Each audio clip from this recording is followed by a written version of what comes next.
Assalamualaikum warahmatullahi wabarakatuh. Selamat datang di channel saya, Kuliah Teknik Kimia bersama Adrian Nur. Selamat belajar. Ini kita akan belajar mengenai derajat kebebasan atau istilahnya adalah degree of freedom, ya, derajat kebebasan. Oke, apa yang dimaksud dengan degree of freedom? Jadi degree of freedom atau derajat kebebasan itu adalah selisih antara jumlah variabel yang terlibat dengan jumlah persamaan yang terlibat. Ya, jadi jumlah total variabel dikurangi dengan jumlah persamaannya. Mengapa kita harus menghitung degree of freedom? Ya, seberapa penting nilai ini? Jadi nilai ini penting karena memberikan jumlah variabel yang tersedia untuk kita optimalkan, ya, sehingga kita mendapatkan optimasi, ya, mendapatkan hasil perhitungan yang terbaik. Jadi dengan mengetahui nilai degree of freedom, berarti nilai berapa variabel yang bisa kita main-mainkan, istilahnya, ya, kita simulasikan, sehingga nanti terkait dengan profitabilitas yang berapa yang bisa kita peroleh untuk mendapatkan hasil optimasi yang terbaik, ya. Nah, persamaannya degree of freedom, misalkan ND adalah jumlah variabel yang terlibat dalam suatu perancangan, dan NF itu adalah NR, ya, itu adalah jumlah variabel yang terlibat, maka degree of freedom ND, ya, itu adalah selisih dari NV dikurangi dengan NR, selisih dari jumlah variabel dikurangi dengan jumlah persamaannya. Nah, ada 3 kondisi, ya. Kondisi pertama adalah jika jumlah variabel sama dengan jumlah persamaannya, ya. Kalau NV sama dengan NR, maka ND-nya akan sama dengan 0.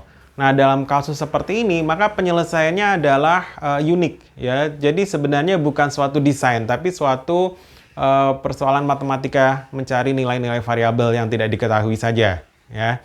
Kalau kondisi seperti ini, maka tidak ada desain, ya, tidak ada optimasi lagi, ya, tapi kita benar-benar menyelesaikan saja, ya. Kemudian kondisi yang kedua, jika jumlah variabel itu lebih kecil daripada jumlah persamaannya. Artinya ND, ya, jumlah degree of freedom-nya itu negatif, ya. Kalau negatif berarti kita kelebihan definisi persamaan, ya. Ini juga bukan suatu persoalan optimasi, ya. Tapi ya, ini agak tak terhingga penyelesaiannya, ya. Kondisi yang ketiga yaitu jika jumlah variabel lebih banyak daripada jumlah persamaannya, ya. Artinya ND, degree of freedom-nya, lebih besar dari 0, ya, positif, ya.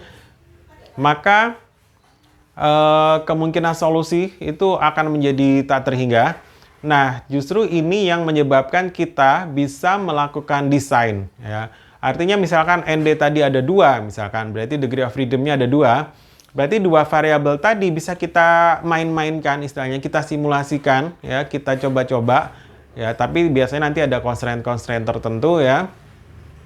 Sehingga kedua variabel tadi bisa dengan memain-mainkan kedua variabel tadi, kita sebut variabel design, ya, sehingga mendapatkan hasil perancangan yang terbaik, ya. Nah, contohnya adalah aliran proses, ya. Misalkan ada suatu aliran proses itu dengan komponen C. Jadi ada suatu arus, ya, suatu arus gitu. Kemudian ada C komponen yang terlibat, ya. Variabelnya apa saja dalam arus tadi? Pertama adalah tentu ada laju alirnya, ya, laju alirnya 1. Kemudian karena ada C komponen berarti ada C komponen juga, ya, berarti variabelnya ada sejumlah C, ya, konsentrasi C1, C2, C3, misalkan kalau 3, ya, dan seterusnya sampai I, CI, ya, berarti ada C komponen, C variabel komponen. Kemudian ada temperatur, ya, temperaturnya tentu sudah tertentu, ya, ada variabel temperatur di arus tadi, ada tekanan di arus tadi, ya, kemudian ada panas yang dibawa oleh arus, ya, stream entalpinya, ya. Berarti totalnya itu ada C plus 4 variabel, ya. Jadi variabel yang terlibat kalau suatu arus saja itu ada C plus 4 variabel. Hubungan-hubungan yang terlibat ya dalam variabel tersebut, hubungan antar variabel tadi. Pertama jelas komposisi ya atau neraca massa ya. Jadi kalau C1 tambah C2 tambah C3 tentu akan menjadi C total. Nah, itu hubungan komposisi, itu satu persamaan. Kemudian entalpinya ya atau panas. Jadi panas totalnya ya berarti ada dua ya. Nah, maka variabel jumlah persamaannya yang terlibat ada dua. Nah, degree of freedom-nya berarti adalah C plus 4 dikurangi dengan 2. Maka ada C plus 2 variabel bebas. Jadi dalam suatu aliran ya itu ada C plus 2 variabel bebas ya. Nah, bisa komposisinya C1 C2 itu kan kita bisa misalkan ada dua komponen. Berapa C1 berapa C2 bisa kita ubah-ubah ya. Berarti ada dua variabel yang bisa terlibat. Ada C ya. Kemudian nah terserah misalkan kita ambil temperatur dan tekanan. Oh, berarti entalpinya sudah tertentu, laju alirnya sudah tertentu ya. C-nya tadi ya, karena C-nya tadi tertentu, laju alir masing-masing komponen sudah tertentu, berarti laju alir totalnya sudah tertentu. Jadi variabel yang bebas itu sebenarnya ada C plus 2 ya. Nah, sekarang contoh yang lain untuk yang flash distillation atau destilasi flash. Ya, jadi ada input F, laju alirnya F ya. F1 yang masuk, F2 itu yang fase keluar, fase uap, F3 itu yang keluar dalam fase liquid ya. Di situ ada laju alir, tekanan tertentu tentunya, temperatur tertentu, konsentrasi ya, X1 sampai Xi ya, komponen yang terlibat. Kemudian ada panas, entalpinya. Nah, pertama kita hitung lagi jumlah variabelnya ya. Gampangnya adalah karena ada 3 arus, inputnya 1, outputnya 2, outputnya ada dalam fase liquid dan ada fase uap, ada 3 arus, maka variabel yang terlibat langsung yang bebasnya ya, itu adalah C plus 2. Ya. Kemudian ada tekanan, temperatur, dan panas input, ya, panas yang terlibat, ya, entalpinya tadi. Berarti ada 3. Maka totalnya adalah 3C plus 9. Kemudian persamaan-persamaan yang terlibat. Pertama adalah neraca massa, jelas ya, neraca massa ada C. Kemudian ada neraca panas itu 1 ya. Kemudian ada hubungan antara vapor, uap, liquid equation ya, persamaan kesetimbangan.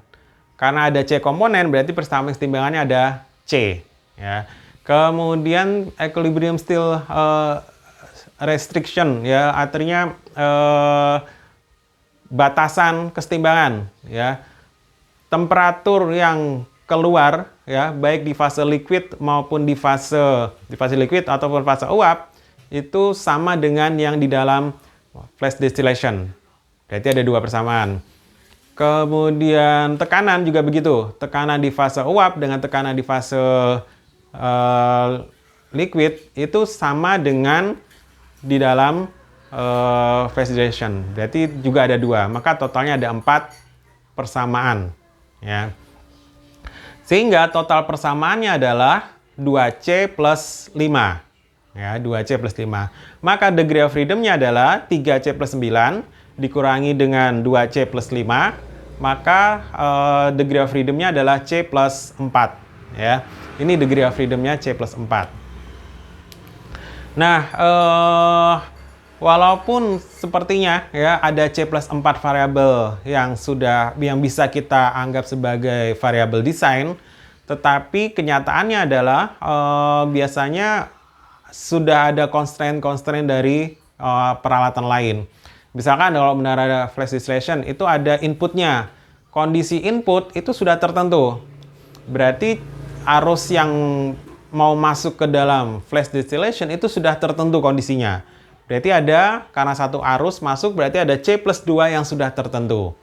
Ya. Nah, kalau kita kurangi C plus 2 yang tadi tidak usah kita ubah-ubah lagi, ya, maka C plus 4 dikurangi dengan C plus 2, maka ada 2 variabel yang benar-benar desain variabelnya. Ya.